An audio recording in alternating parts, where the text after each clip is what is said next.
Spain Cape Verde ম্যাচের পর সবচেয়ে বেশি আলোচনা এসেছেন কেপ ভার্দে গোলরক্ষক ভজিনিয়া। 40 বছর বয়সে এসে এমন সাফল্য ধরা দিবে তা হয়তো কল্পনায়ও ভাবেনি এই মানব দেয়াল। এমন অসাধারণ নৈপুণ্যের পর তার সামাজিক যোগাযোগ মাধ্যম ইনস্টাগ্রামের ফলোয়ার সংখ্যা নিয়ে যেন লেগে গেছে তুলকালাম কাণ্ড।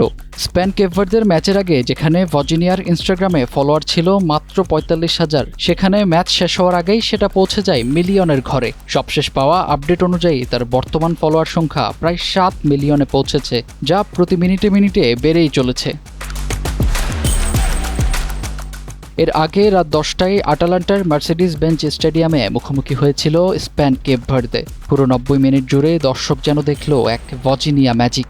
স্পেনের 74% বল দখলের বিপরীতে কেপ ভার্দের দখলে বল ছিল মাত্র 26% সময়। কিন্তু পুরো 90 মিনিটে শুধু এক ভজিনিয়ার কাছে যেন পাত্তাই পেল না বিশ্বকাপের অন্যতম হট ফেভারিট দলটি। পুরো ম্যাচ জুড়ে স্পেন আক্রমণ করেছে, সুযোগ তৈরি করেছে, কিন্তু কোনো গোলের দেখা পায়নি। প্রতিবারই দেয়াল হয়ে সামনে দাঁড়িয়েছিলেন ভজিনিয়া। একের পর এক অবিশ্বাস্য সেভ করে নিশ্চিত করেন গোলশূন্য ড্র, আর ম্যাচ শেষে জিতে নেন ম্যাচ সেরার পুরস্কার। ভজিনিয়ার প্রকৃত নাম জোসিমার জোসে এভোরা দিয়াস। ছোটবেলায় দাদা দাদির কাছে বড় হওয়ায় এই ভজিনিয়া নামটিই তার পরিচয় হয়ে ওঠে। কেপ ভার্দের ছোট্ট একটি শহর থেকে শুরু করে অ্যাঙ্গোলা, মলদোভা, সাইপ্রাস, স্লোভাকিয়া ও পর্তুগালের বিভিন্ন ক্লাবে খেলেছেন তিনি। কিন্তু বিশ্বকাপের এই রাত তাকে এনে দিয়েছে এমন এক পরিচিতি যা পুরো বিশ্বজুড়ে তাকে নিয়ে গেছে এক অনন্য উচ্চতায়।